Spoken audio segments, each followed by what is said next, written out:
Let's mic, देश का मिजाज, नॉर्थ ईस्ट। नमस्कार। ये है लेट्स माइक माउंटेन रेडियो और आप सुन रहे हैं पूर्वोत्तर भारत की खबरें। असम में कांग्रेस ने महिलाओं के आरक्षण मुद्दे पर कहा है कि भाजपा विपक्ष को महिला विरोधी बताकर जनता को गुमराह करने की कोशिश कर रही है, जबकि 2023 में पास हुए महिलाओं के 33% आरक्षण बिल को अभी तक लागू नहीं किया गया है। गुवाहाटी में हुई प्रेस कॉन्फ्रेंस में असम प्रदेश महिला कांग्रेस अध्यक्ष मीरा बोर ठाकुर ने आरोप लगाया है कि केंद्र सरकार बिल को 2011 की जनगणना के आधार पर परिसीमन से जोड़कर जानबूझकर देरी कर रही है। बोर ठाकुर ने भाजपा की रणनीति को सांप काटे और झाड़ फूंक कर ठीक करे वाली बताते हुए कहा है कि जनता अब इस दोहरे चरित्र को समझ चुकी है। कांग्रेस ने मांग की है कि बिल को बिना किसी अतिरिक्त शर्त के तुरंत लागू किया जाए। अरुणाचल प्रदेश कांग्रेस ने मांग की है कि नारी शक्ति वंदन अधिनियम वर्तमान 543 लोकसभा सीटों पर तुरंत लागू किया जाए। उसका आरोप है कि सरकार इसे परिसीमन से जोड़कर जानबूझकर देरी कर रही है। उधर प्रदेश भाजपा ने संसद में केंद्र का सहयोग नहीं करने के लिए विपक्ष की आलोचना की है। राज्य मंत्री तसांगलू पुल ने ईटानगर में पार्टी कार्यालय में प्रेस कॉन्फ्रेंस कर कहा है कि कांग्रेस, समाजवादी पार्टी, तृणमूल कांग्रेस और डीएमके ने महिलाओं को लोकसभा और विधानसभाओं में 33% आरक्षण देने वाले संवैधानिक संशोधन बिलों को जानबूझकर रोका। इनमें संविधान 131वां संशोधन बिल, परिसीमन बिल और संघ राज्य क्षेत्र कानून संशोधन बिल शामिल हैं, जो 2/3 बहुमत हासिल नहीं कर सके। पुल ने इसे महिलाओं के प्रति विपक्ष का नैतिक पतन बताया और कहा कि इससे देश की आधी आबादी के साथ धोखा हुआ है। भाजपा नेताओं ने चेतावनी दी कि महिलाएं आगामी चुनाव में इन पार्टियों को जवाब देंगी। सिक्किम में भी महिलाओं के आरक्षण को लेकर सियासी तनाव बढ़ गया है।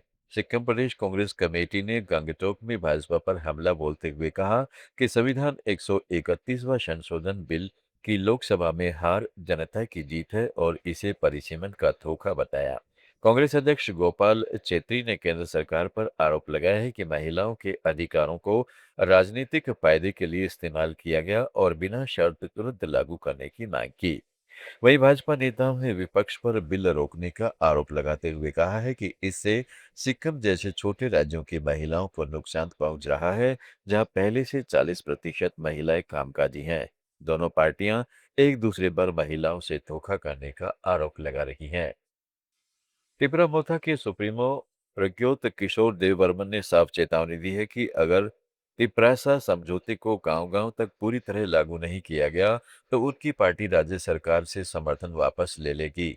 हाल में ट्राइबल एरिया काउंसिल चुनाव में मोथा की बड़ी जीत के बाद देववर्मा ने इसे केंद्र सरकार के लिए संदेश बताया और कहा कि जनता की नाराजगी समझौते की देरी से जुड़ी है।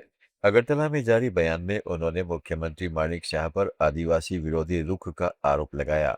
पार्टी अब पश्चिम बंगाल चुनाव के बाद गृह मंत्री अमित शाह से इस मुद्दे पर बात करेगी। मेघालय के पूर्व मुख्य सचिव डोनाल्ड फिलिप्स वाहलांग ने शिलांग लोकसभा उपचुनाव लड़ने के लिए भाजपा के प्रस्ताव को ठुकरा दिया है। शिलांग में जारी बयान में वाहलांग ने साफ कहा है कि उनकी राजनीति में कोई दिलचस्पी नहीं है और भविष्य में भी नहीं होगी।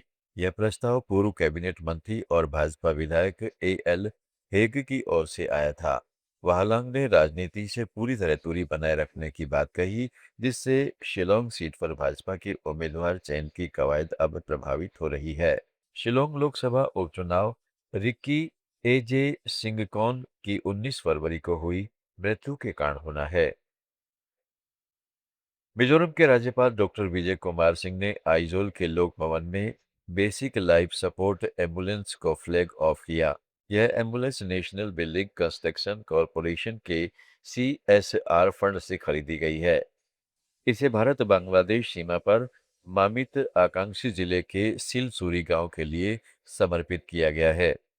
असम, त्रिपुरा, मेघालय, मणिपुर, अरुणाचल प्रदेश, मिजोरम, नागालैंड और सिक्किम की ताज़ा खबरों के इस डेली बुलेटिन को रोजाना सुनने के लिए डाउनलोड करें लेट्स माइक ऐप।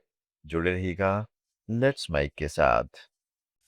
आप सुन रहे थे let's mic more than radio. Follow कीजिए हमें हमारे सोशल मीडिया प्लेटफॉर्म्स पर। आप सुन रहे थे let's mic more than radio. Follow कीजिए हमें हमारे सोशल